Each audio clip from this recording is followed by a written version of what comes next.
All right.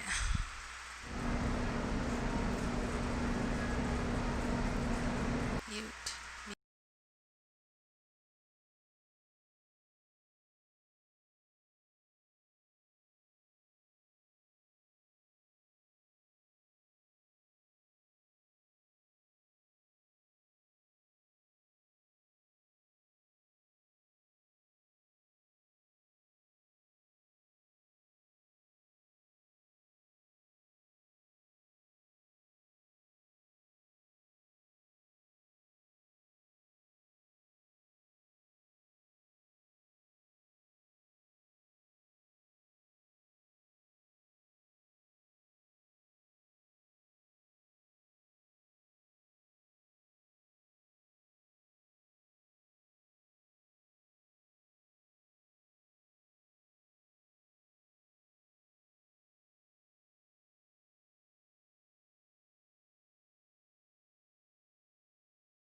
There we go. Now we should have sound. I think it should be working. Let me check this. Do you have YouTube pulled up by chance? Or are you just on your phone? I'm on my computer right now. Let me check it. Because to me it looks okay, but I don't know. On my end, it looks. All I see is the started soon icon. Okay, it should have switched now. Yeah, it switched. I can see it. Okay. And I could hear. I'm trying to see if I can hear it on. Wait. What the hell? 1 second. Alright. Yeah, okay, I can hear you on YouTube now. Alright, and it sounds okay? Yeah, it sounds good. Alright, cool. It says we got like my voice and the picture? No, just the time. Oh. Yeah, because my computer's like my internet's so slow I have to have a big delay. Oh, okay. It says someone said that you're really low. Or kinda low. Perry. You sound okay to me. Yeah, let me see if I can up my volume in Hangouts.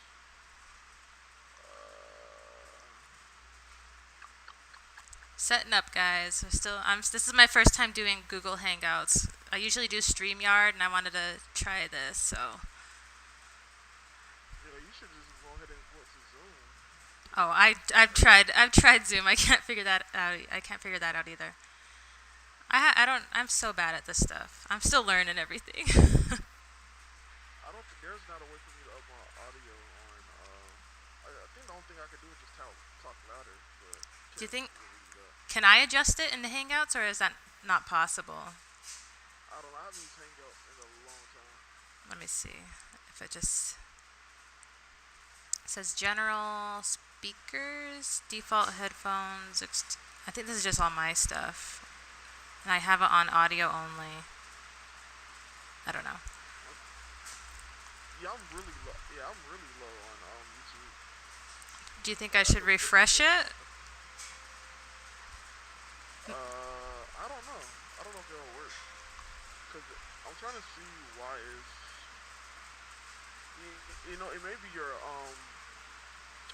Where do you have your desktop audio on OBS? Is it high? No. That could be the issue. Now it's on high.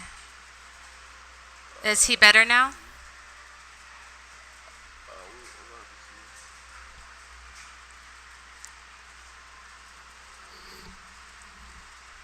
see. Pull up the stream again. Yeah, we're gonna have to wait to see.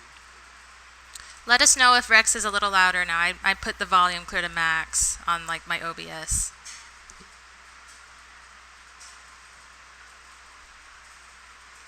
What's up, Light Ruler? Praise Jesus says hello.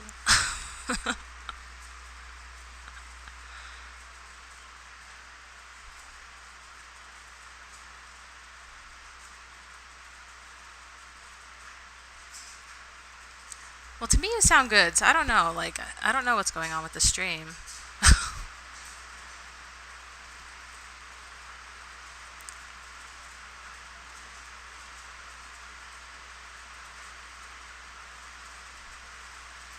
Thank you guys for liking the stream.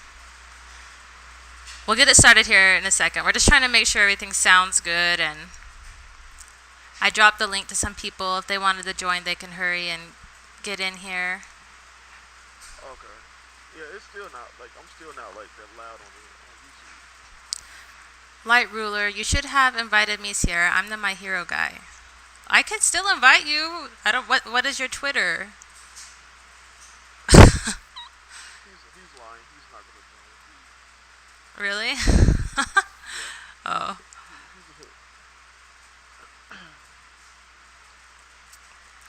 Well, I guess we could start, cause I don't know. Does it? Can you? Do you sound good now? I don't know. Let me see.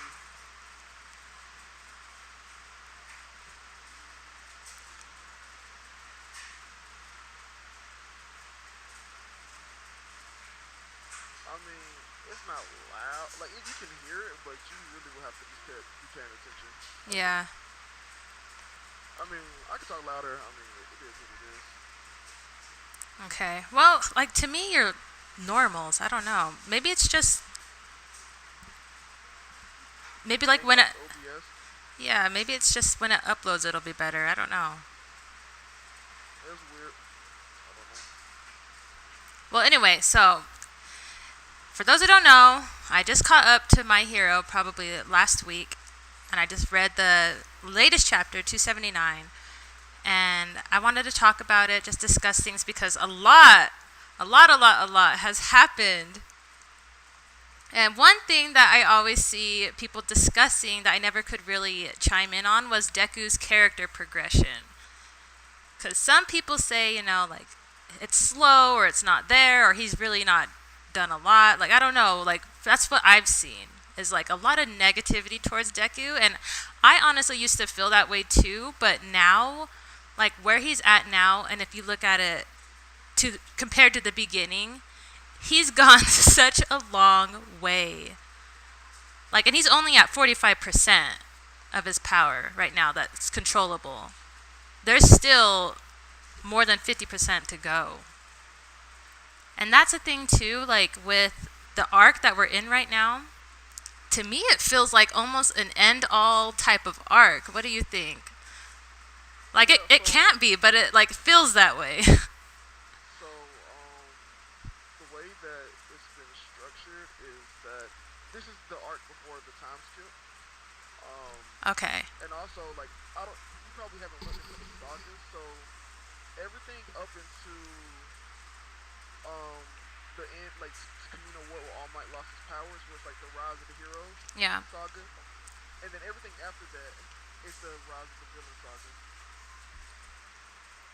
The Villain saga was really good. So are we still in the Villain saga right now?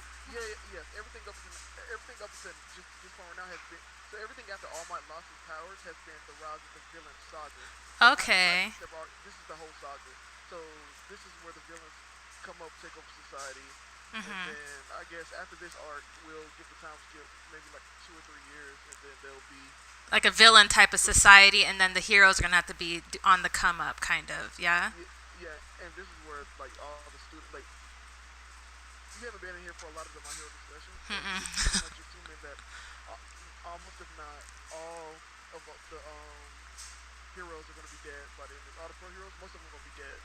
Only a few are gonna be teachers. So like the ones I'm predicting that's gonna be teachers are Miracle and Hawks.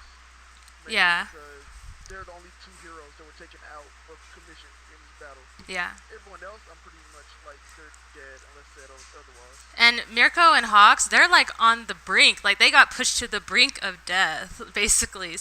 And they didn't die. So I feel like they're safe. But Midnight, I feel like she's a goner. What do you think? Midnight, yeah, she's like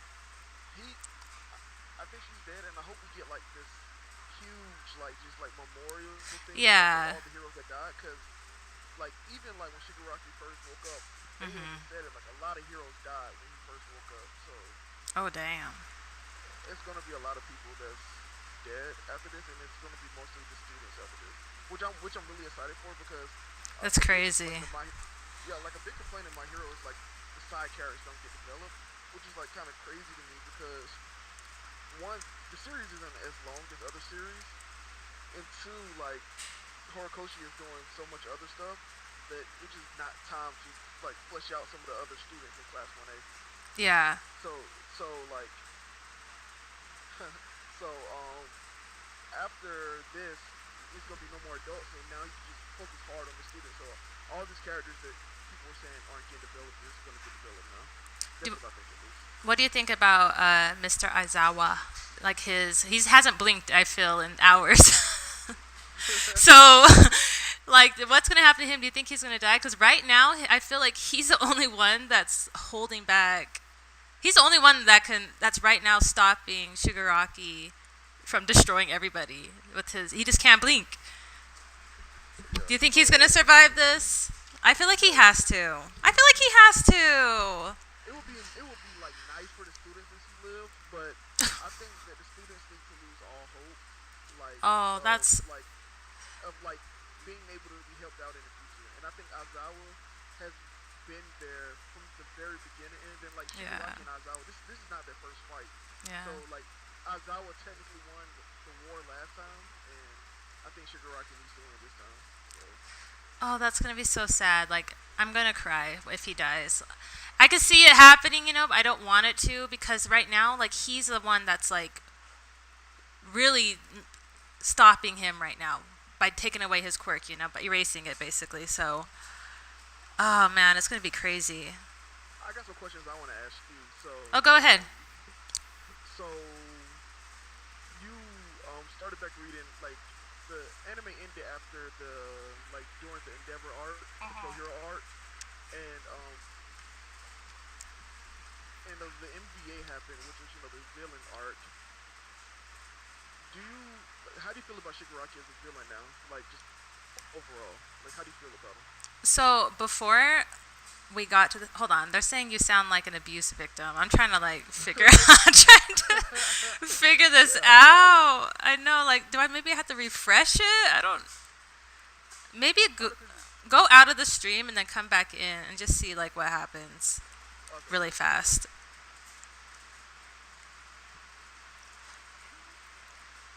We're gonna do the exit, come back in strategy. See if that helps any. Hello, can you hear me? Yeah, I can hear you. Does he sound any better now? I don't know much else we can do to fix the sound issue. Yeah, because on both of our ends, we sound fine to each other. Yeah, I think it might just be my OBS, probably, as usual. So, what I think about Shigaraki, let me answer your question, then I'll answer the chat question that I see. So, at first, I did not like him as a villain. I thought he was very unstable to the point of where he was just being controlled by All For One, which he is, but let me explain. There's a moment when he's chasing Deku, in this arc, after he wakes up and stuff, and he says, I'm coming to get you or something, my brother, and he's like, no, he's like, master, get out of my head, or whatever like that, and he's like, this is me, not you. And that right there, I was like, yo, he's his own person, and I think he's going to be bigger and better than All For One. He's going to be what All For One couldn't be. That's how I feel. I used to not think of him like that. I used to think of him kind of as a scrub, just being controlled. He's getting used, and he's going to get abused and tossed aside. But now I feel ever since the villain saga started, he's become his own. He's a leader. You see him lead his crew or whatever. I don't know what to call it, his league of the villains. Like they respect him. Even the one guy that was the Stain follower, basically, he was like kind of questioning him, and then he gained respect for him, and like I gained respect for him too. I was like, wow. I was like Shigaraki. Then it showed his backstory, which was crazy. Like I wish. I wish I would have reacted to it, but like I said, I was just binging. Like I could not stop. Like, cause I had that whole list that you and Dustin sent me of like what to react to, and I was like, okay, I'm coming up in those chapters. Should I set up? And then I just kept reading. It was so good though. Like I was shocked what happened. Like with his sister, the dog, his grandma, his mom, his dad, like everybody.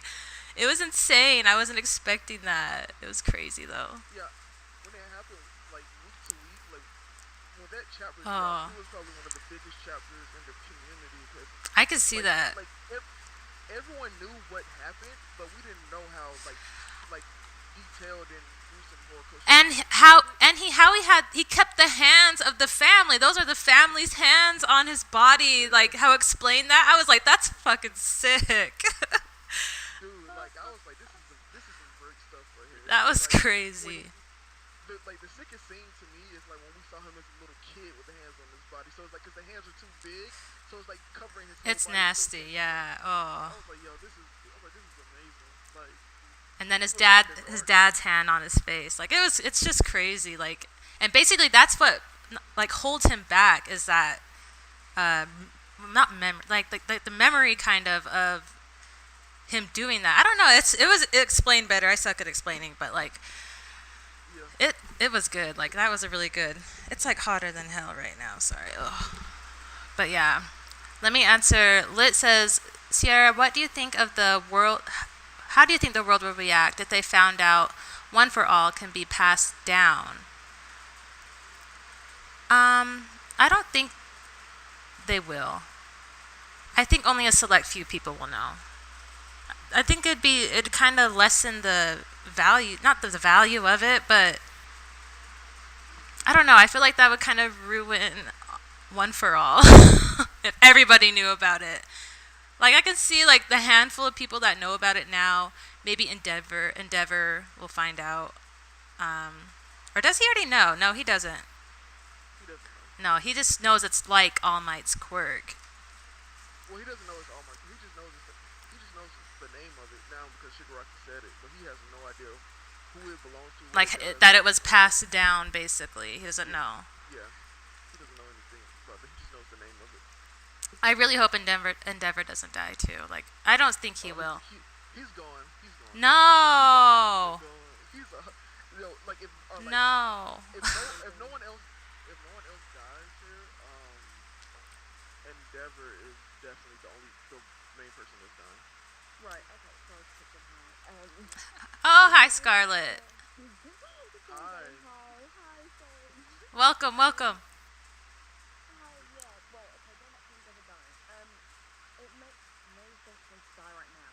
His redemption is nowhere near completed. Exactly. And it's also you put factor in the whole Dabi tour, whatever you want to talk about that. Wait, I want to talk about that too because I have some questions about that. I want to talk about that as well, but hold on. But yeah, so I don't see how you could go through everything you said with him and then just say, oh yeah, by the way, someone died at this arc. Like, hold on. First, even the fact that Todoroki doesn't even know if he's Hellfire yet. Okay, Oh yeah, so true. Here's the way that you can rationalize him dying. Endeavor's whole character arc is, or just him in general, is him never being good enough or never even completing what he set out to do. So his character arc, like completely being finished and him receiving atonement and all of that, it doesn't have to finish. Yeah, it does.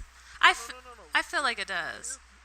Here's why it doesn't have to finish. Is because if he dies before Todoroki and him can reconcile, that pushes Todoroki even further to be better because like Todoroki is looking forward to his father and him like bonding again, and like we know that in Todoroki's mind he's just waiting for it to happen. So for that to be stripped away from him, and he Gigantomachia is coming to Shigaraki. all the League of Villains is coming there. Shigaraki will eventually get all his quirks back. Endeavor has been set up to die this arc. Like there's no purpose for him to continue living after this arc. Well, no, Like but sorry, first of all, we all thought things gonna happen to All Might, and that never happened.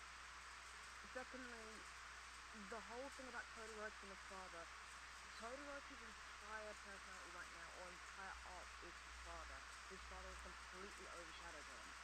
So he doesn't really have some kind of purpose right now, which is why I've always been debating as to whether I think he'll even become a pro hero, because it's not his dream, it's his father's dream. No matter how many times he tries to say that it's his, it's not, it's his father's. So if his dad dies, I can't see that spurring him on to be a hero. If anything, I feel like it will just force him to try and find himself and be a different person entirely, which is a great plotline. I think that'd be really fantastic for his character, but not now. Because right now, everybody needs Endeavor. Because as we've all said, Endeavor was never close enough against All Might, but the gap between Endeavor and the rest of the heroes is gigantic. Probably even bigger than the gap between Endeavor and All Might himself. So I can't see why Horikoshi would have done all of this to try and say, well, Endeavor's going to be better, etc., etc. And then we've still got more of the Toya arc to go through, more training to Shoto, because Shoto's really not there yet himself. And then just to be like, oh yeah, by the way, you're dying. If anything, it would have made more sense to kill off Hawk, because if you kill off Endeavor now, there really isn't anywhere to go. It will literally just be League of Villains, and that's it, they'll take over. Because no one can teach Deku, no one can take over from Endeavor, so where does that leave the state of the world? okay, so I think this is where we really differ, is where we see the arc, with the story going after this arc. I see the story after this arc going to where most of the pro heroes are dead, and the only couple of pro heroes that are alive are like Hawks and Miracle, and they're going to be teaching the students, and the students will go somewhere else besides Japan. Like All Might went to America, the students will go to another country, and they will have to train, and they will have to get better to retake on the League of Villains. And I think that's Hawk can't teach. what do you mean? Why can't Hawk teach? Because if you see, Hawks is an okay teacher, but Hawks really has only got to the place he's gotten because of popularity and because he's very sneaky behind the scenes. But here's the thing. Like the thing is that Hawks doesn't want to teach. Exactly. See, this is going to put him in a position where he has to teach. He's already taught Tokiyomi some things, and him and Miracle are the two heroes that are most. I'm doing this by myself. But Hawks isn't a fighting hero at all. No. So Okay. I can't see how he can teach 3 fighting students and not be a fighting hero himself.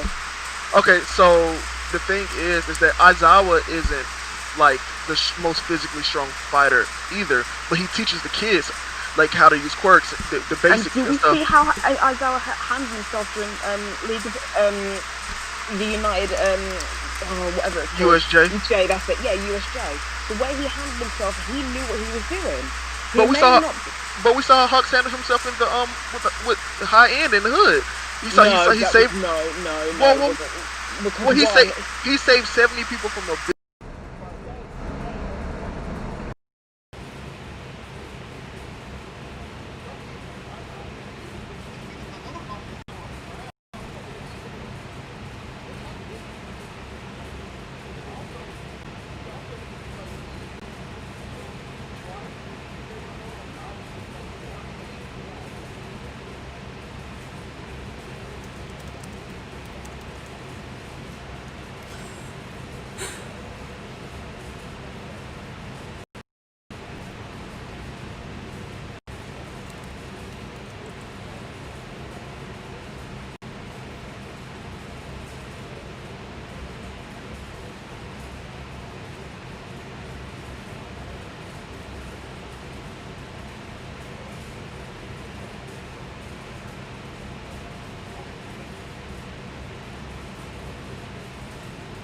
Okay, wait, pause.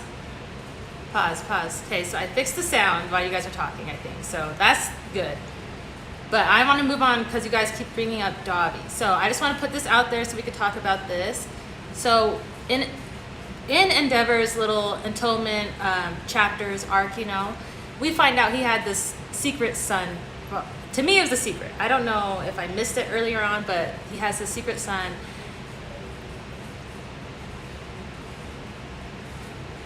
Yeah, and I was shocked, and then I was like, when Dabi, when someone, I think Hawk said, "Who are you?" and it like blacked out his name. I was like, it just clicked in my mind. I'm like, is Dabi fucking Endeavor's like long lost son? That's, I don't. Is this like a theory?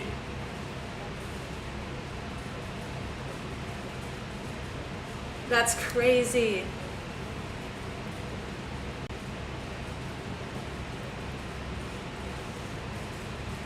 Hmm.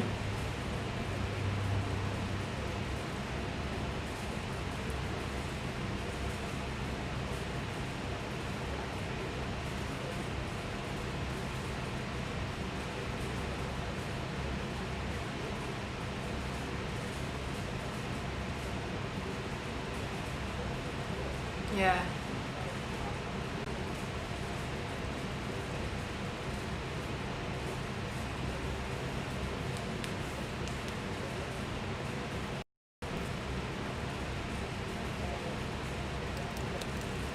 Oh God, hold on. It's really? Oh hell. Hold on. Okay, you guys might have to just log out and come back in, 'cause I do not know how to fix it. Just come back in. Okay. So I fixed the sound, then they ended up muted. Cool. Okay, let them come back in. All right, you guys are back in. Okay, I can hear you guys good.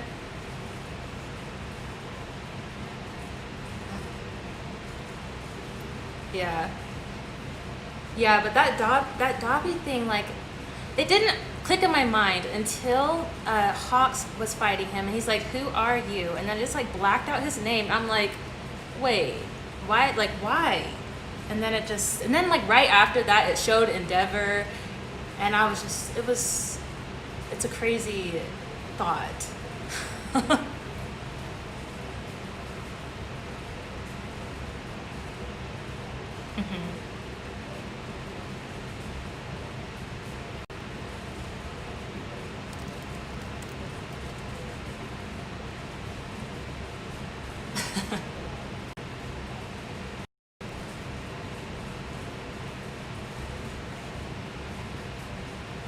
Yeah.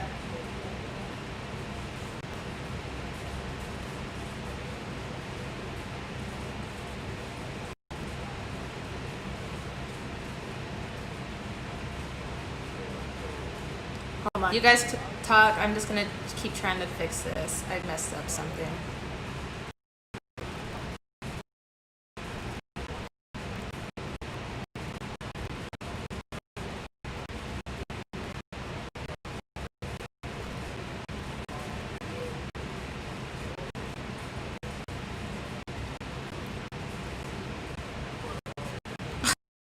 My air conditioning?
So like, and the villain does something like sneak attacks. Like, so like it doesn't have to be a one-on-one fight between Endeavor and Dabi.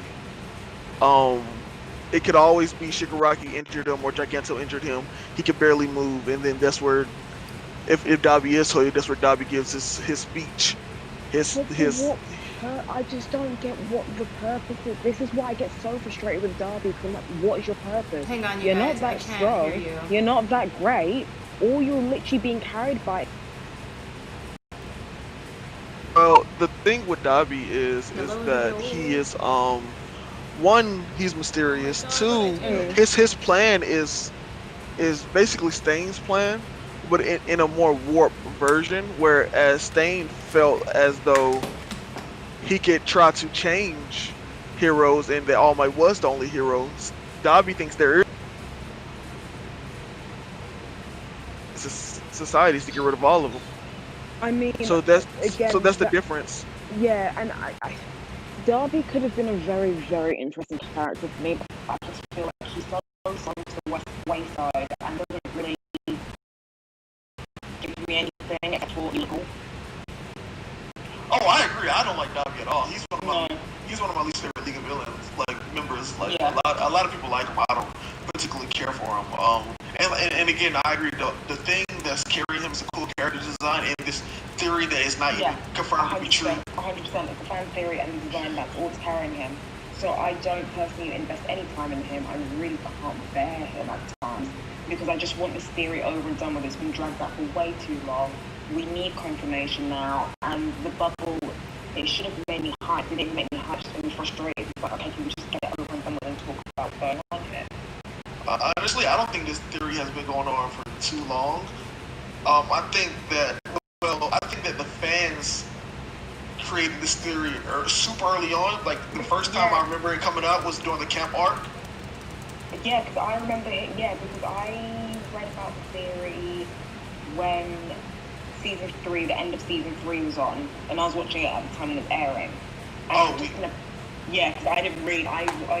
So the theory started way earlier than that. Yeah, that's what I thought. But that's when I found out about it, and then obviously I caught up and whatnot, and now I understand what he's talking about. But for me, I would really like just to get it over and done with because I'm bored of it.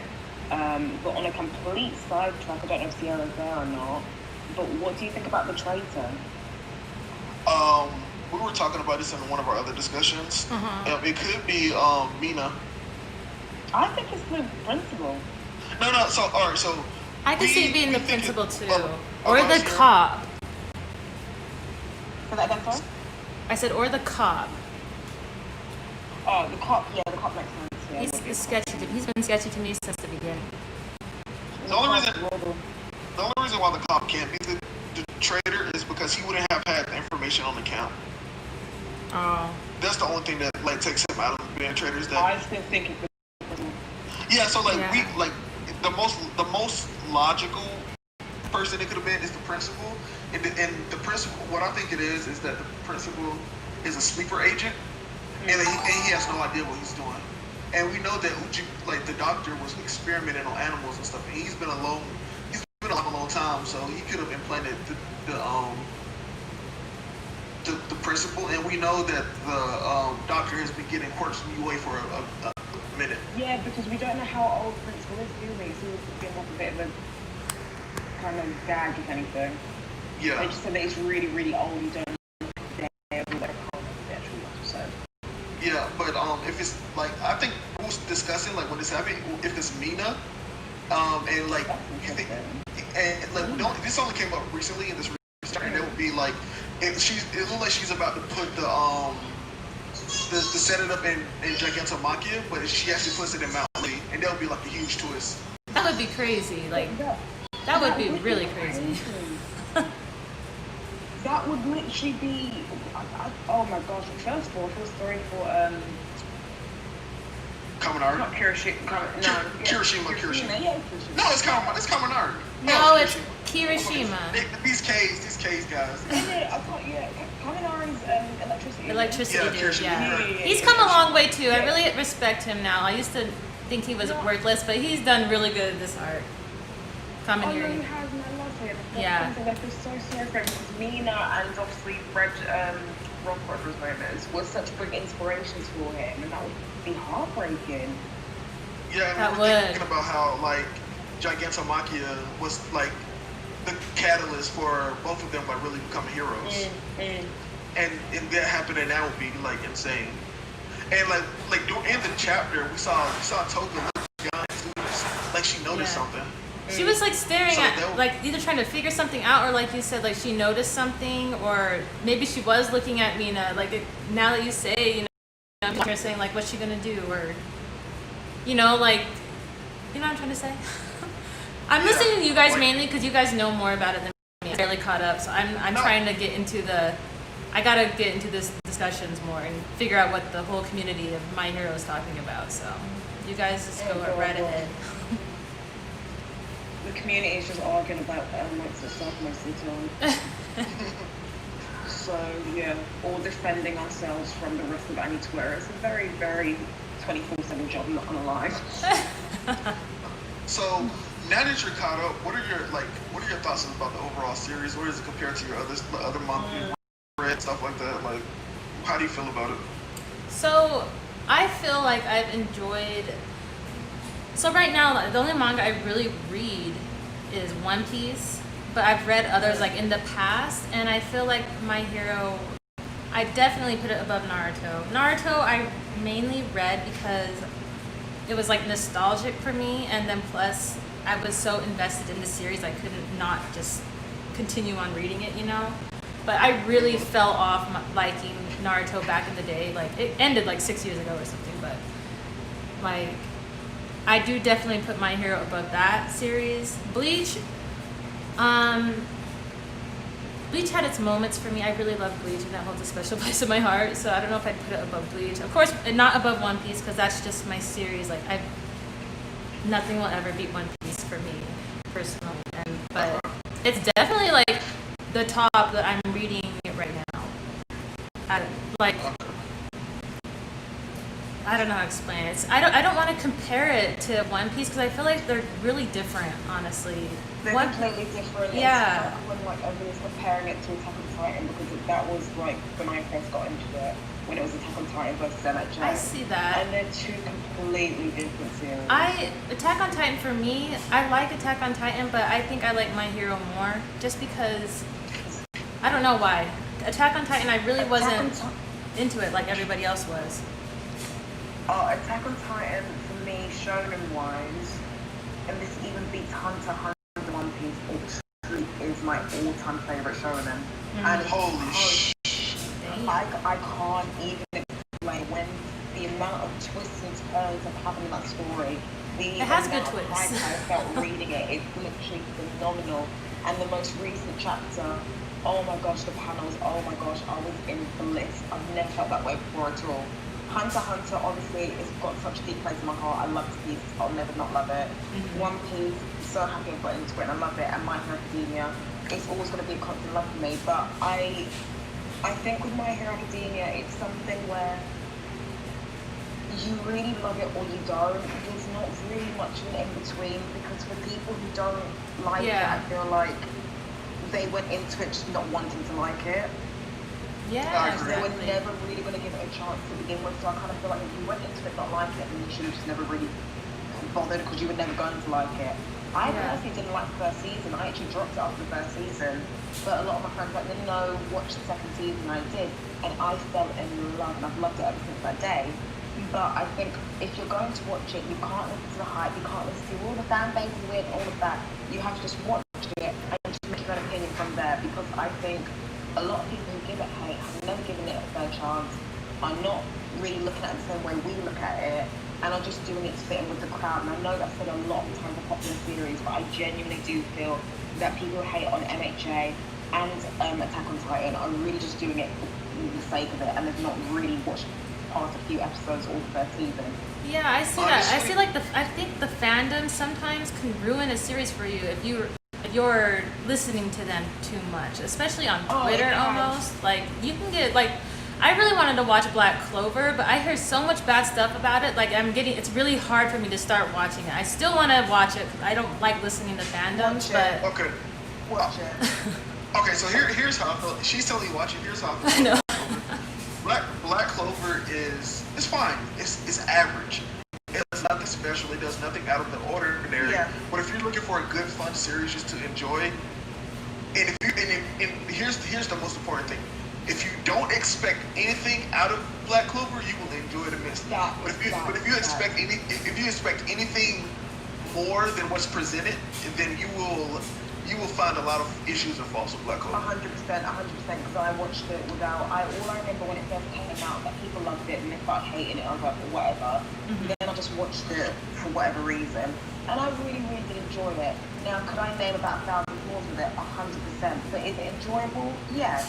I definitely don't think it deserves the hate it does get, and I think that a lot of people, and again, those of the I watched a few of the first episodes and now I'm gonna hate it forever.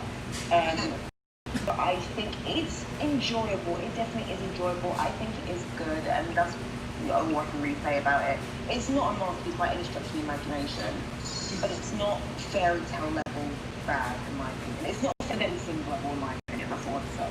Fairy Tail, and to me, like, I really enjoyed Fairy Tail, and then I really just stopped enjoying it, and I don't know why, and that's when I dropped it. Like, I did not think it was a bad series. It just was really, I feel like maybe Black Clover might be like a Fairy Tail type series. Like, it's good, but it's just like the same kind of rhythm. For me, what's put off of it is the constant forced romances, the complete overpower scaling now, and the intense focus on friendship. It's not really power friendship as such, but it's not. I'm really not a fan of massive friendship themed storylines. Okay. I like friendship. Yeah, go. So here's the way to explain Black Clover. All right, so I don't know if you both know Black Clover and My Hero came out around the same time, like manga wise.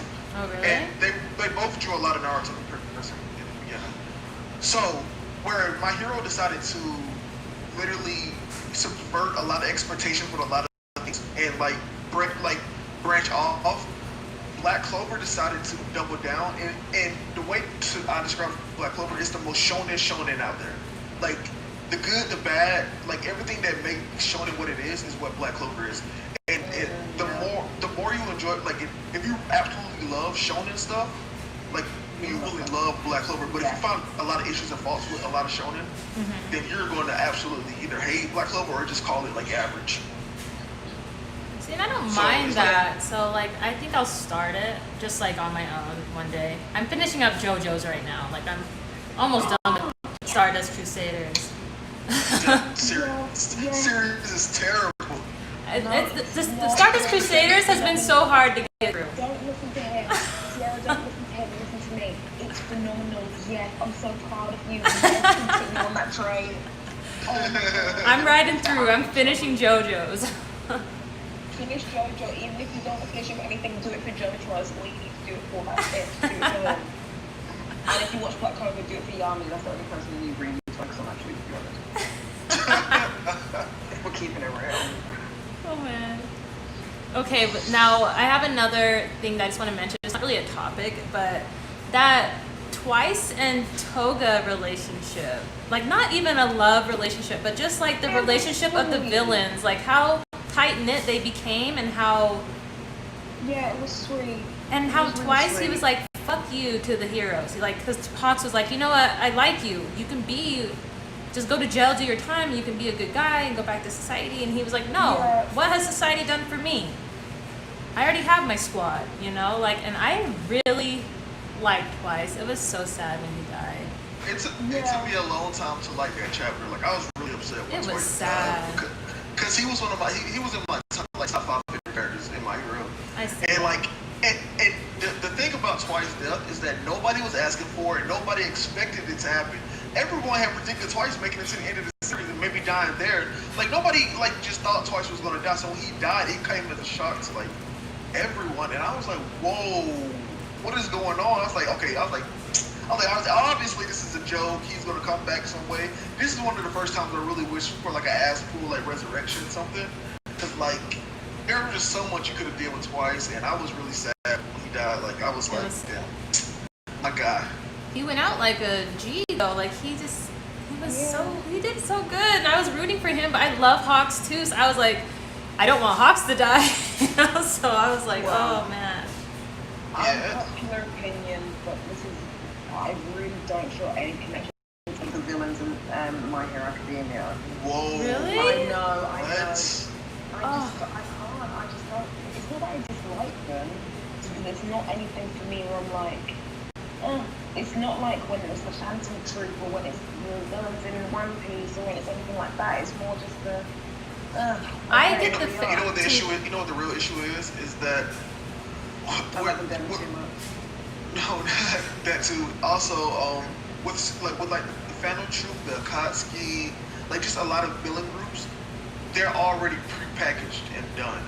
So like usually when we get villains that are already like in game level and the heroes that work up to them, but the villains are working in parallel. Yeah, in parallel like with the two heroes. students No, that's not almost. true because I love Griffin and Griffin literally is formed at the same time as Buzz. No. I'm not talking about singular villains. I'm talking about villain groups. Oh, right, okay.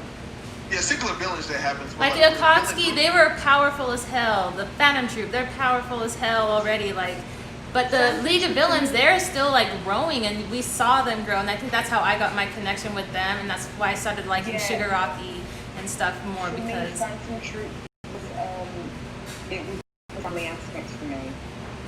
Yeah, and they yes, were. I know that League of Villains kind of have it as well, but it's still, like you said, it's new, it's fresh. Whereas Phantom Troop really was a family, they were each other, and that was for me. And of course, they were bad as hell. It was just everything was just perfect. Phantom Troop was. I love them too. So. I think that's why I like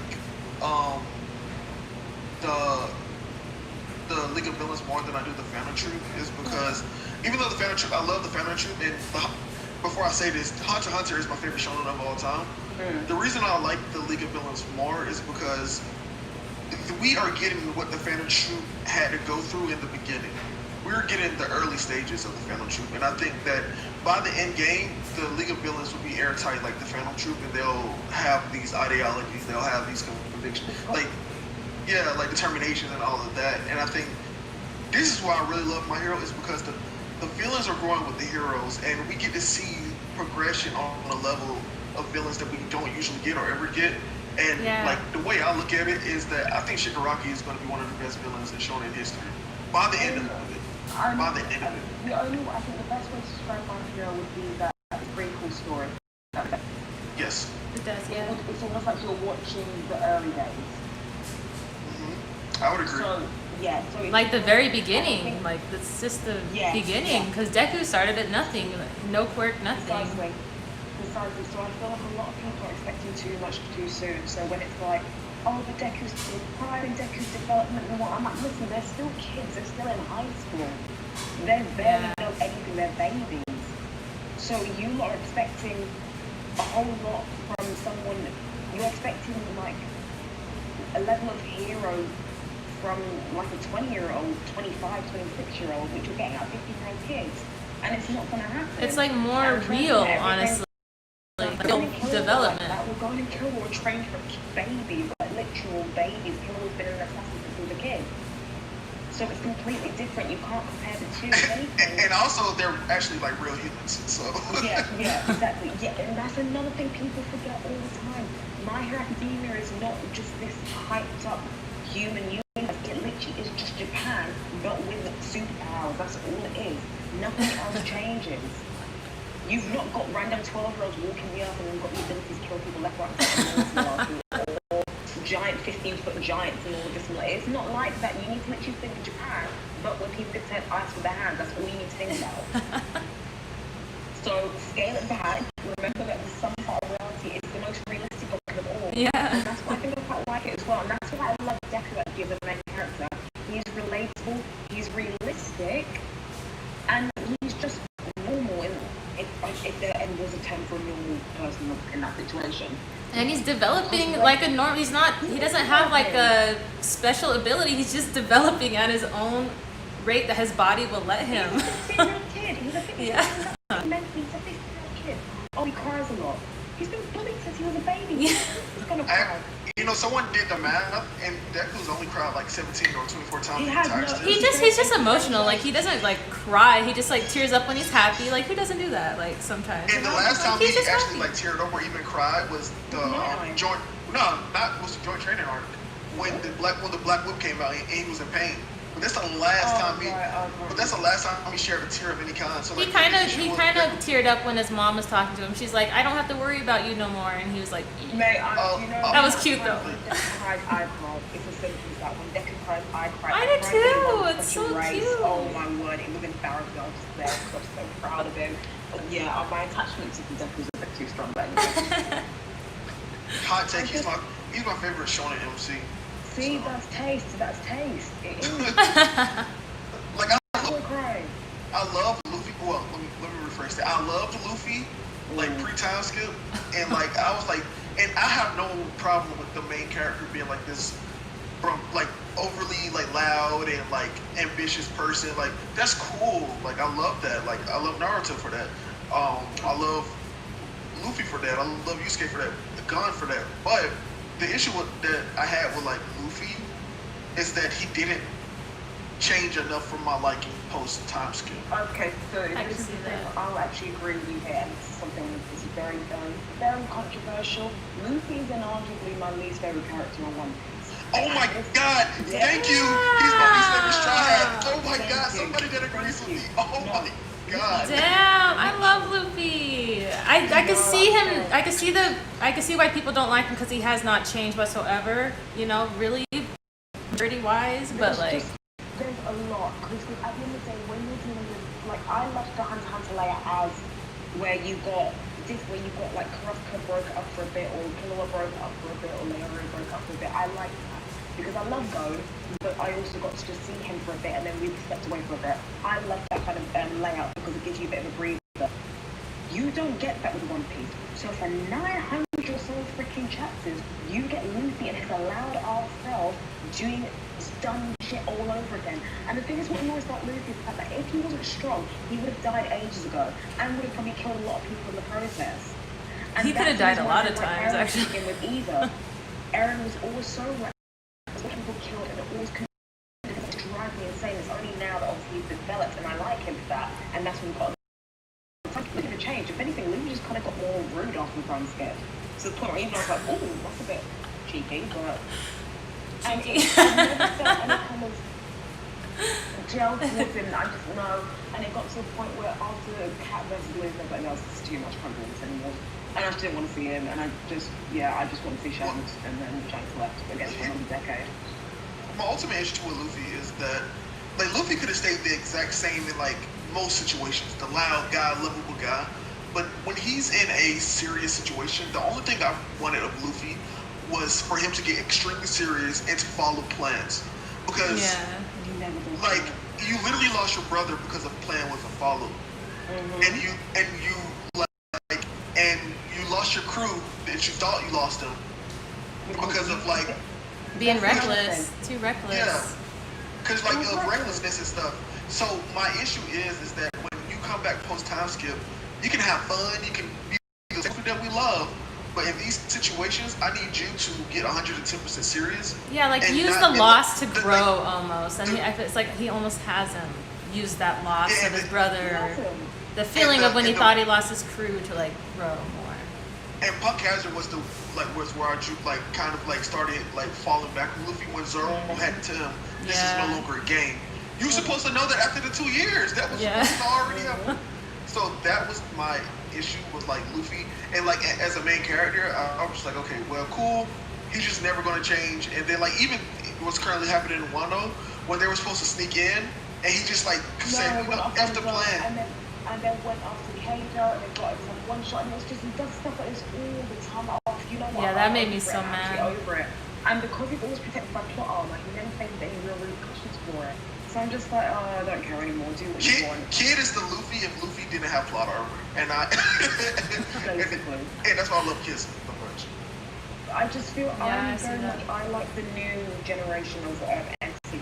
The only reason why I let go and get away with being childish and naive is because he's a literal child. He is a child. Exactly. So I can't hate for being childish. He's a damn child. Of course it's going to happen. And Killer was there to balance it out, so I don't mind that. Whereas with Luffy, it's not everybody's kind of that hyper state, with the exception of Zoro.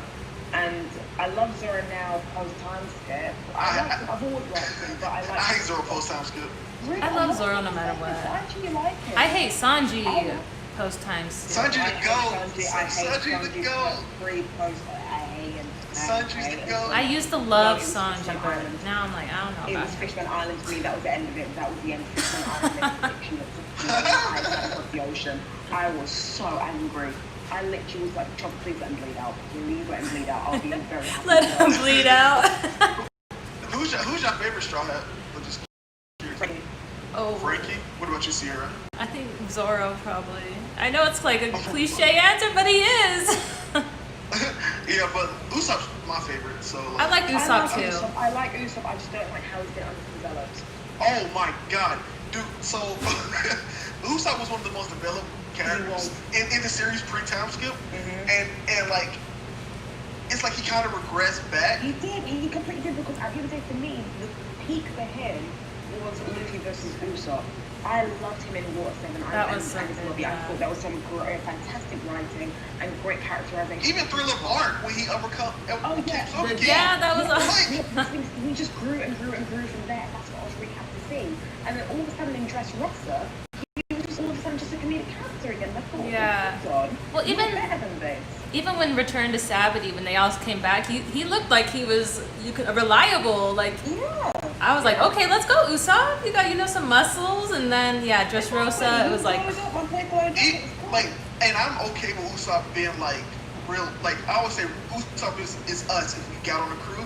And I'm okay if like we see a giant dragon and Usopp gets scared. It's like, bro, like I'm okay with that. But like just like it's like he's not becoming all.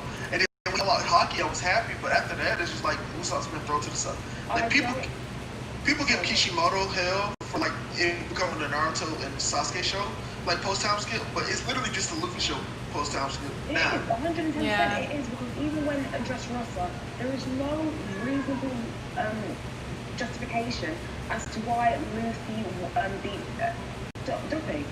That should have been Duffy versus Law.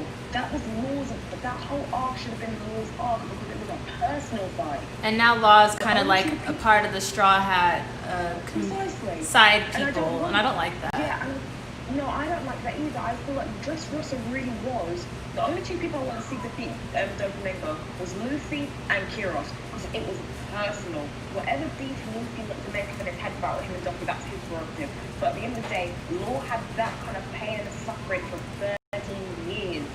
I can't remember how, but you know what? Those two had every right to finish this Doflamingo together, because it was personal, and that's what I was waiting for.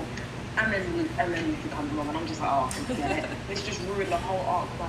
So much my favorite arc. And that was one reason why I got really pissed off, because I couldn't deal with it. Yeah. And then Luffy was like, oh, you know what, I'm over it. I'm really, really over this. I'm still seeing Lin. Unless you're going to go and find us with her, I don't want to see it. I don't want to see her. Unless you want some with you, I don't want to see you. Please, just go somewhere. you talking about Big Mom? Yes. I love Big Mom. Oh, she's irritating. She's so jarring. She actually just irritates me. It's just... I was people that love like the Big Mom was in my top 5 favorite characters until Whole Cake Island. Not Whole Cake Island, but until one of them. Like Just her showing up. She was just irritating me, the whole screaming cake, and I was just like, That oh, did drag. no, Yeah, that was like, I would have okay. killed you there and then, no chance. But I love Whole Cake Island. Her backstory is one of my favorite backstories. Yeah, that was good. I like Whole Cake. I don't like Whole Cake Island that much. That's where I started really disliking Sanji. But anyway, wait. Back to My Hero. So we gotta go back to My Hero.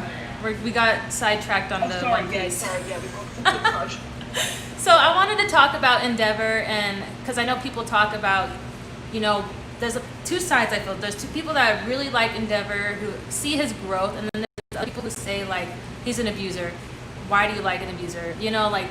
I've heard that side too, but I'm one of the people that I see his growth and I love him for it. Like I can see him trying, and I like it because it's not just he's automatically forgiven. Like he's still working hard. He's not a changed person. He's just trying. Like you guys said earlier, like My Hero has like realistic characters. Like no one just changes like that. It takes time for people to change, and you can see he's still a dickhead sometimes, but then he's like, wait, I gotta check myself.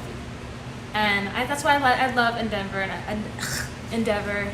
and his atonement, and I just want to. That's why I don't want him to die, because I want to see him do more with that. Okay, from someone who's had this argument on Twitter many a time, the reason why, and I'll explain that under every single time, as someone who has been a victim of abuse myself, this storyline is very, very important to me. When I watched it, I was like, oh, I hate this. And then I'm seeing all over the internet, oh, we love Endeavour. I'm like, well, how do we love Endeavour for? Wait, when did this happen? Yeah. So I had to read it. What the hell has it happened for you lot to all start loving this man? And then I was like, okay, I get it. But it was, for me, if I was in that situation, I would have loved to get what Shoto has gotten. An apology, an acknowledgement, all of that. Mm-hmm. And that's the reason why I love his storyline so much, because it gives me, it's almost like a fantasy thing. What if that had happened to you? Imagine how great that would have been. That would have been the closure you needed. You could have moved on with your life, etc., etc. And it's something which a lot of people don't realize almost never happens. You never really get closure. You never get acknowledgement for what you went through. And to see that written in a story, especially aimed at young people, I think that's very powerful, and I think it's very important, because it recognises, one, how abuse works, how the abuser sees it, and how that should be resolved at the end of it. Granted, this is a happy, more or less happy ending if there ever could be one, but it's still something which you rarely seldom see in literature. And I think it's very important, opposed to people just saying, oh, the abuser, I hate him, etc., etc. First of all, you lost stand Dabi half the time and Overhaul, who are twice as worse than he is, so let's not even go there. And secondly, it's still subjective. If you don't want to like him, that's your prerogative. You don't have to like him. It's completely justified if you don't want to. Mm-hmm. But to go and attack people for liking him, that's one, incredibly conceited and arrogant, and two, not your place. We know full well that liking villains is something which is commonplace in anime. We all can name our favourite villains on the top of our heads, because it's just something which a lot of us do. So just because Endeavour is a more realistic situation doesn't negate that feeling. You're still allowed to like him. You don't have to feel shame because of it. You're not condoning his actions either. Exactly. I like the Bantam Troop. And genocide. No. So I don't understand that false equivalence of, well, if you like him, are you condoning what they're doing? No. Last time I checked, I don't condone genocide. I don't condone rape. I still like the Bantam Troop, and I still like Griffith. Mm-hmm. It's really not hard to separate the two, and it's really not difficult just to sit down and listen to what another person's point of view is, and just to find a common ground. No one's going to die over this. It's not that deep to just agree to disagree. Yeah. It's just exactly. certain people getting on the high horse and thinking that they're better than everyone else and they can think that they want. No, you're not. Sit down, we're all weaves together, we're all seeing this trash, so you know what, we might as well be and enjoy it. Yeah, so the way I look at it is that one, he's a fictional character, and the point of fictional characters is to, one, relate and empathize with, and two, to get a different point of view than something you experience in your real life. So, like, you can enjoy the way a character is written and not agree with a single thing he did. Me personally, I love Ramsay. Like, I don't know if you guys watch Game of Thrones, but Ramsay Bolton from Game of Thrones, holy shit, was he an amazing character? Didn't agree with a single thing he did. I see that though, no, because he was, he had his reasons. I hate him so much. That was me and Joffrey. Joffrey. I hate him, Joffrey and Ramsay both, but they are such well-written characters. Yeah, exactly. Like, they were perfect for those roles. Yeah, like, the actors did good. I was getting the same with Endeavor. It's like, yes, you can hate this person, but like, I separate the two. Yes, I dislike the person, but as a character, he is fantastically written. And also, I don't dislike Endeavor as a person anymore. But yeah, I love Endeavor. And like, also, the victims of Endeavor's abuse have different reactions to his abuse. Yeah. Fuyumi is ready to forgive him wholeheartedly and move on. She wants to be a family. Well, she already has forgiven. Ray, his mom, is ready to move on, but she's ready to like put all of that behind her, but she still doesn't really want to see him or like be near him. And I like that. I like how he said, "I'm going to build you guys a new house so you guys can live there and I'll stay here." So it's like he's saying, "I know I'm not going to be just forgiven by everybody, but I'm just trying to atone for my mistakes, and you guys can be over there." That part, he doesn't want forgiveness, he wants atonement. Yeah. Yeah. And that's an incredibly selfless thing to do, is to give atonement. Because it doesn't matter what the reaction is. You're doing it because you know it's wrong, and you know that you need to give back to atonement for what you've done. And I like the fact that they've made that distinction in the manga, and I hope people do actually read into that and actually accept that, and not just see it as, oh, you're forgiven and forgotten what you've done. No one's forgiven and forgotten at all. We all know exactly what you've done, and we're never going to forget it. And neither are his kids. And I'm about to say, like, and the two people in his family that resent most Todoroki and Natsu, it's like Todoroki is on the path of forgiveness, but he's very hesitant, and like you can tell, like even like he's so hesitant that even in the joint training arc, someone pointed out to him that even though your fire would be the best in the situation, you still have a tendency to use ice because you still have the hate in your heart. No matter. I don't blame him. And then Natsuo is not, and I think that Natsuo is probably never going to forgive him or never going to. The issue I have, And he really doesn't need to forgive him. Like, he doesn't need. The issue I have with that is that he's almost enjoying just continuing to hate him. At the end of the day, his dad said to him, "Listen, I'm sorry. Here's the money and here's the house. Go and live your life." If that was me, that's what I would have done. If I was Shoto, I would never forgive him personally. But that's just what I would do. So I don't get what Natsu's trying to accomplish. Okay, so here's and I think this is just people internalizing abuse differently. I think in Natsuo's eyes, he was never given the childhood that he wanted. Well, he was neglected as far as when they first reopened it. Well, it's not even just neglect. It's that one, he even put it on himself. He never got to hang out with Shoto. Yeah. He didn't even know what his favorite food was. His other brother, for all he knows, is dead. His mom is in the hospital for like 10 something years because of like his father, and it's like in his eyes. No. Okay, she did, but he drove her to that point, and everyone. Okay, that's how you view it, but again, how we view it, but how everyone else in the family views it, maybe besides Fumi, views it as he. I know. We use it as that, but it's just sorry. It's just a personal thing for me. It's the fact that abuse makes you do a lot of stuff. It doesn't justify you actually burning the sun. It doesn't. No. It doesn't justify it, but this is. I'm speaking solely from their perspective of how they see it.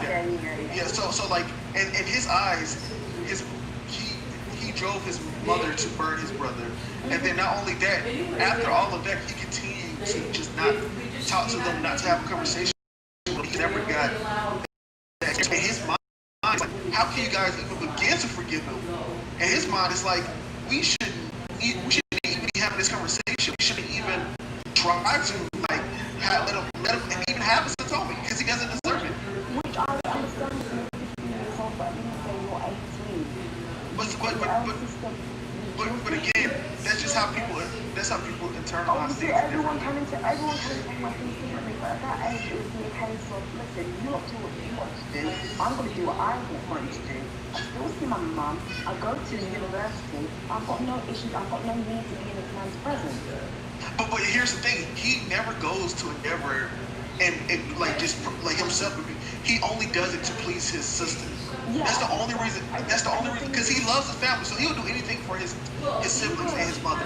But so like he will put up with Endeavor being in his presence just to make Fuyumi happy, just for Shoto, just for his mom. He would put up with that. And so it's like in his eyes, it's like I'm not doing it for him, I'm doing it for them.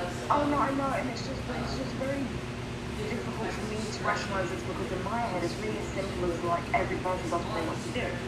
So if Fuyumi wants to be best friends, then you go and do that. I'm not going to speak to him again. Shoto, you do what you need to do. I don't care. Yeah. That's as simple as it is in my head. It's just a case of everybody does what they need to do, but don't drag me into your mess because I'm not getting involved in that. So that's the way I see it. But the thing is, Natsu does know about Toya because he's remembered him very. This is the main reason why he's got a lot of resentment towards his father. It's not the first part, it's the Toya part. Because whatever happens, he still blames his father and his father blames himself. So it's a very difficult situation. It's a very complex one. It's something which no one's going to have a right answer for. Yeah. It's all down to interpretation, and it's very complex. And that's why I don't even blame Nasu for having his viewpoints, because it's like, for someone to go through all of that, he knows. Like, I can't tell him how he's supposed How to he should feel about it. Is it the most healthy way to go about it? No.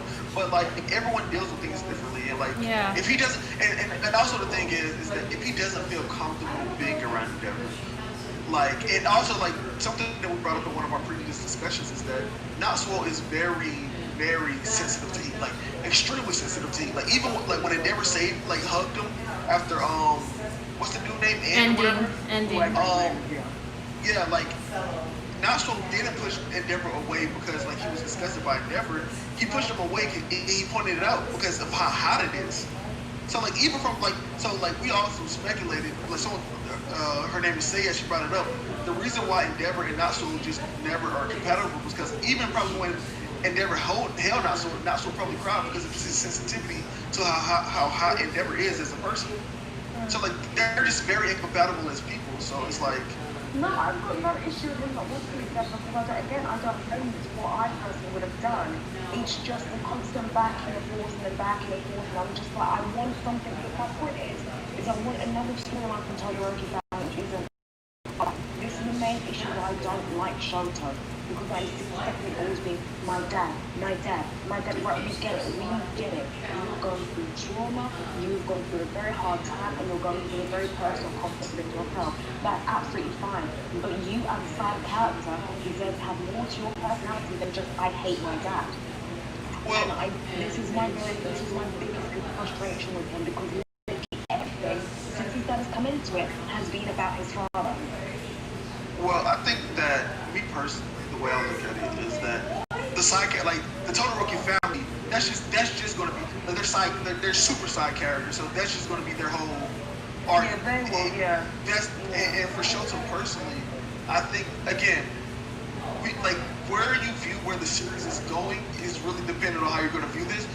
Shoto's arc being around Endeavor, I think, is perfect, because when I think Endeavor dies here, it's like, it's going to be the wake up call. Like, he never got that chance, and he was kind of like you're saying, his whole personality has been about that. So now that his father is dead, he's going to have to come to the realization that there's more outside of life than his hatred for his father, and then like now he has to do other things, and now he has to live on and still never. I think the best thing for Shoto is to live on, never receiving that like forgiveness from his father or atonement or that conversation. Yeah. I mean, I get that as well, but I feel like Shoto, but the fact that he's even doing the miracles and whatnot, in my opinion, out of the three of them, he's not got it, and I genuinely think out of the three of them, he will be the one to die. He's not got it to be a hero in him, because he doesn't, it's not him. He doesn't want to be a hero. He wants to be a hero because it was drilled into him. No. Shoto? So the thing about Shoto did want to be a hero, because if you remember when they showed the flashback, I know exactly. With the All Might thing. I know exactly. It's the same way as how, do you remember when every kid growing up wants to be a footballer? Or some sort of sports star? Because their favourite sports songs on TV is like, yeah, well, I want to do that, I want to do it as well. And because when you drum that inside of him, my dad's a hero, I love All Might, and I want to be like All Might, and my dad's telling me to be a hero. Well, the way that I'm going to rationalise it is that I'm not being a hero for you, I'm being a hero for All Might. When in reality, it's not that at all. It's the fact that you're just being a hero because what your dad told you to do. I can almost promise you, had he been given another chance in life of something else to do, he probably would have never wanted to be a hero. I doubt It's it. just the fact that I think it's so drilled into him, it doesn't come naturally to him, basically. It doesn't. Okay, so here's. Okay, go ahead, Rex. Oh, go ahead, Sierra. I was just gonna say, but like when him, Deku, and Bakugo went to go train at the Endeavor facility or whatever, he said to his dad, like, I'm only here to use you to make myself better. Yeah, that to me makes it seem like he's doing it for himself, not that it was just drilled in him.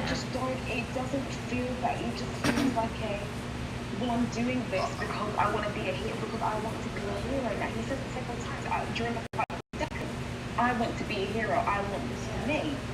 But again, everything that you do always goes back to your father. Okay, so here's how I look at it is that I think the issue is that Shoto doesn't have the grandiose goal of being a hero like Bakugo and Deku or like other characters. He simply just wants to be a hero, and that's like Bakugo and Deku want to be the greatest hero. Uraraka want to be a hero just to save people. Ida wants to be like like Kirishima wants to be able to protect everybody, but Shoto just simply wants to be a hero. And I think that the issue is that he doesn't have this grandiose goal yet. He doesn't have, like, let's say I want to be like a doctor, but I don't know what field I want to specialize in. I think that's what Shoto is, he's also a teenager, so he's in high school, so this is his time to grow and to figure that out. The point is that the two boys, Bakugo and Deku, have known since they were yay high. But everyone's not like that though. No, but this is my point. This is the reason why you haven't got it in him. You would have had to have that passion burning inside of you from that time on. That passion isn't there within him, and he still doesn't know now. So he's never going to make it into the top league of those two because that passion is not there. It should have been burning for years now. But what if he doesn't want to do that though? Like, what if he just simply wants to be a hero? No, but that's my point. That's my point. This is the reason why I can't see him being a pro hero because that passion isn't there. He will do so. I think more his goal is that he wants to help people and he wants to save people the way that he was never saved. And that I would understand and appreciate more than the idea of the three of them trying to battle out to be number one. But it's never been stated. It's been highly implied that it is to be that way. And that's the reason why. And there's a lot of things which people do say as well. And this is what I just don't personally believe because I can't see that passion in Shoto. It's not there. It's always I'm living through my father is still living through me. So but because his father is like that's unresolved issues though. It's not that. And he's 15 though. Like he's only 15, and like I think you're expecting way too much out of him. No, I'm not at all because look at three of them. Look how long Deku and Bakugo said I'm going to be the best. Okay, all right. So I think this is the issue. You're comparing him to other people, and you have to look at him as an individual. You can't look at them as an individual with that. Yes, you can. You can't. No. When it's something that serious and that deep within you, and that burning fire within you, that's something which is there from when you're a child. I'm sorry, it is. It's really not. And when you want to do something which requires that much physical energy, you don't have footballers waking up at 15 years old and I want to be a pro footballer one day. It doesn't work like that. There's literally athletes that started football and other sports in high school and went on to be professional. They probably found they had an aptitude for something else, but they would have had that fire and burning passion inside of them to be some kind of football, whatever, would have been there from yay high, and that's what they would have been training for. It's just their fault that it wasn't meant to be out that way, but that fire would have still been within them. Okay, wait. So, put it like in shorter terms, like how you're feeling with Todoroki, because I'm getting confused now, because you're listening to both of you guys. Basically with him, I just feel like I just need to, he's got no personality basically. He's got no personality. He's just Endeavor's son. That's the only way I can describe him. Okay, I see. Okay, so that is literally the only.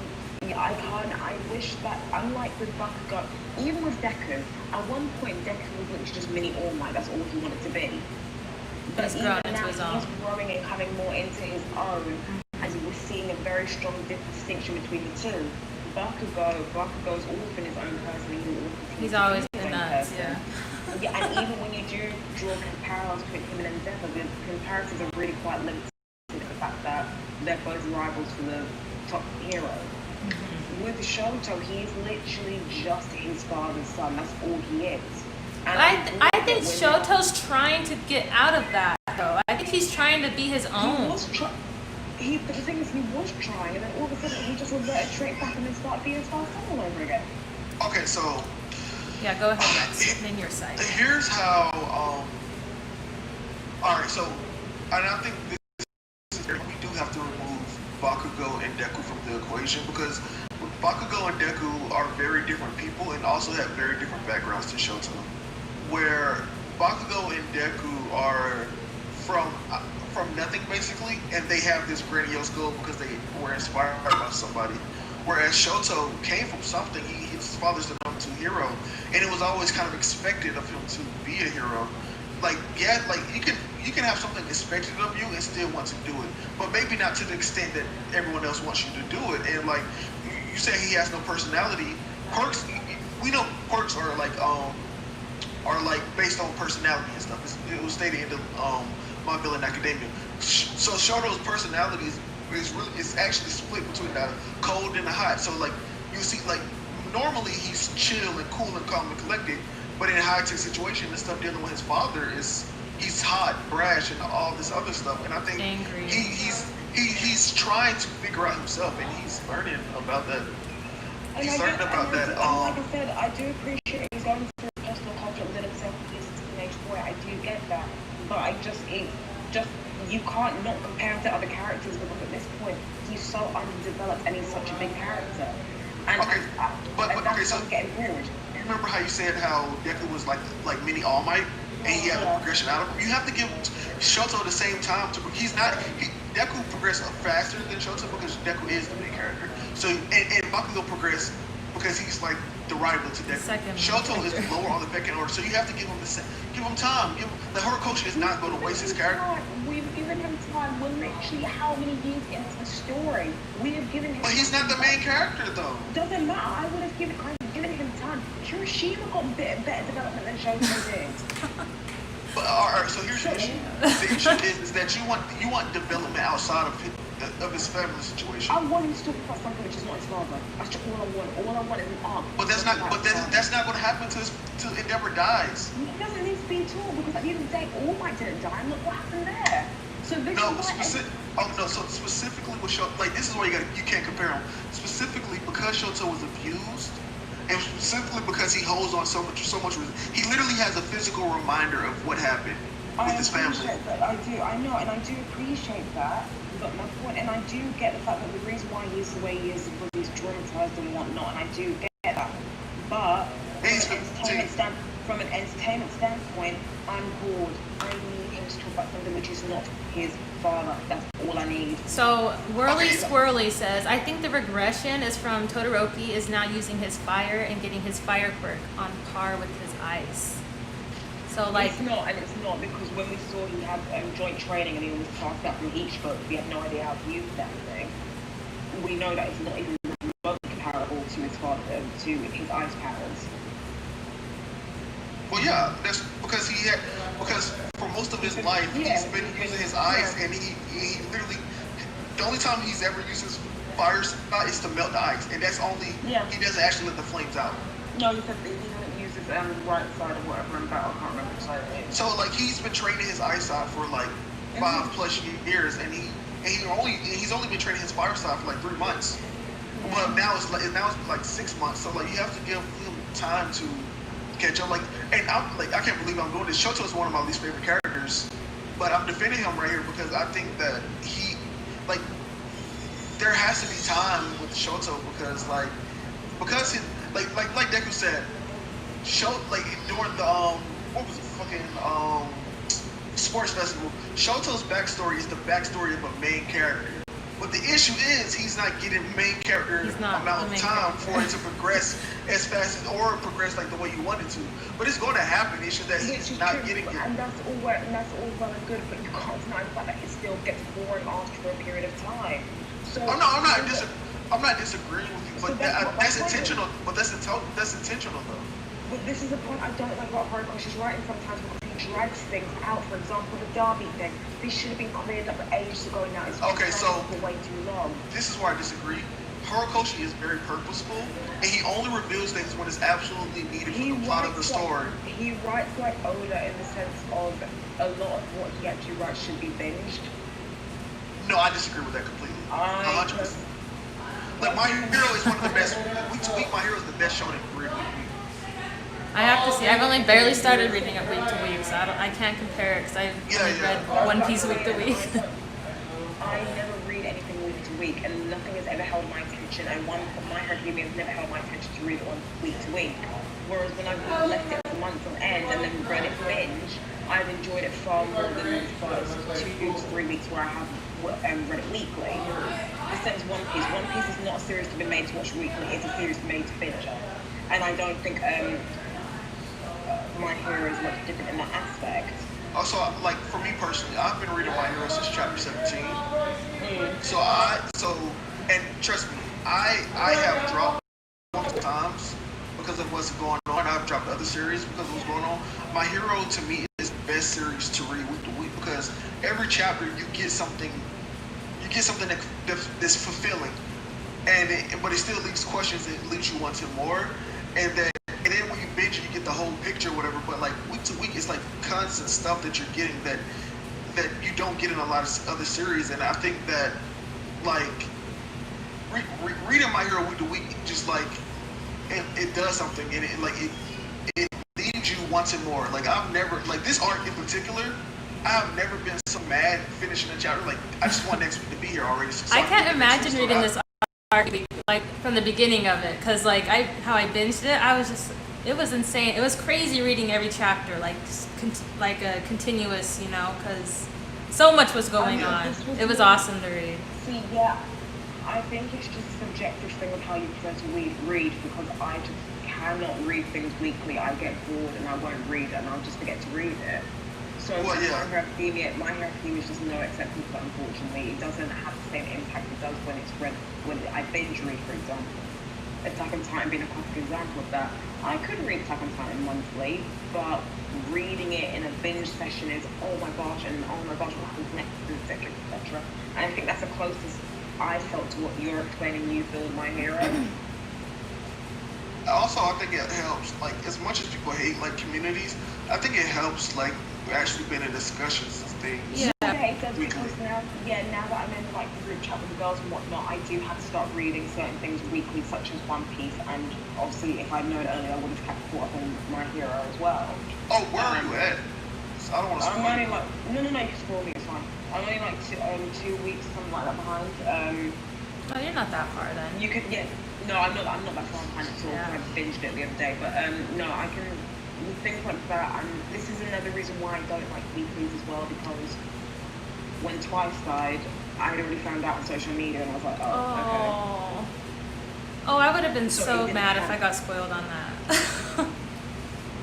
I wasn't, because I didn't have that attachment to Twice. Oh yeah, you said that. Yeah, you mentioned that. Now, if I wake up and Devin's died, just know that my account's getting turned off everything. No one will for the next 3 years. I'm a deep morning. Well, get rid of Endeavor's dying this autumn. I don't want Endeavor to die. Oh fuck. I can't hear you. He's dying. No. If All Might can survive, but Endeavor... But All Might hasn't survived, though. All Might's like on the edge of death. It's still like, it's still there. No, like, the prophecy is still on track, because it's either happening this year or next year, and Sir, please just give me one at a time. I can't take both, please. I mean, and I think that Night I saw the villain that killed All Might is Shigaraki. Like we all thought it was gonna be all for one, but it's going to be poetic in the Shigaraki. Yeah. And our whole there's a little theory. This is not a big theory, but that Shigaraki is going to take All Might's hand and place it on his face. And oh my god, that would be sick. That would be dope. And then every time Deku fights Shigaraki, it's like, this is your sensei. He just throws it at him. Let's break this. Let's break this. Yo, that's terrible. That'd be insane if that did happen, but that's great, man. You can't tell me this. You cannot tell me this. You can't. Dude, I knew All Might, like, when All Might didn't die to All for One, I knew that however he's dying is going to be better, very tragic and very gruesome. Because to be fair, when he lost his powers, I thought he had died, because that's when I dropped My Hero, and I saw everyone literally saying, "Oh no, All Might, oh yeah, he's died." I always expect him to die, but because All Might was the only character at one point in their life, and then he only didn't like anyone in the series. So when I found out he didn't die, it was still heart-wrenching, because it's still my second favourite fight to this day. But I've still been expecting him to go, because in all honesty, he needs to go. He's just sitting there waiting. It's not fair on him or his legacy. He needs something. to happen. Now, Endeavor, on the other hand, you've just brought Endeavor into my life. You can't take him away from me right now. This is too much. Exactly. No, Same. it's too much. Speaking of All Might, I think that this is probably after after he lost his powers. I think All Might has gone through an amazing kind of like character arc where finally All Might hasn't for like a majority of his life he's always been the one to protect others, and now he doesn't have that ability, so he has to pour all of his ability into learning how to teach Deku, learning how to teach them how to be protect the next themselves him. almost. And like just seeing like one of the best scenes is when the rock is about to fall on him, and he sees Deku like he can like you see this moment of like All Might is proud, and then you get this realization to him like, damn, I literally am in the way of everybody, and it's like, and it's really sad and depressing like that All Might just has to be relegated to this teacher position. Cry now. Oh, I know. This is not. This is what I mean. Might is too powerful. Might is more powerful than All Might. When he had his buff body, it was fine. He was just hot and everything. But then he becomes so a dad, fragile. Take it. Yeah, like it's amazing to me, and like the moment I knew that he was for sure like completely like dead is when he wrote down all the powers and quirks of like. No, that was too much. I was just pretending that wasn't a thing. I just yeah, like when he wrote down all the powers and quirks that he knew of, I was like, okay, basically this is his final gift. Oh my god. Like it's gonna be my last Christmas, and I've just been waiting and waiting. Yeah, like I can't. This is just not fair on my part. If Horikoshi gonna do this, I need some kind of next 6'4" tank to look at, because you can't get them from me. You can't. I know who would. I just want to prepare you that most of the like pro heroes are gonna die.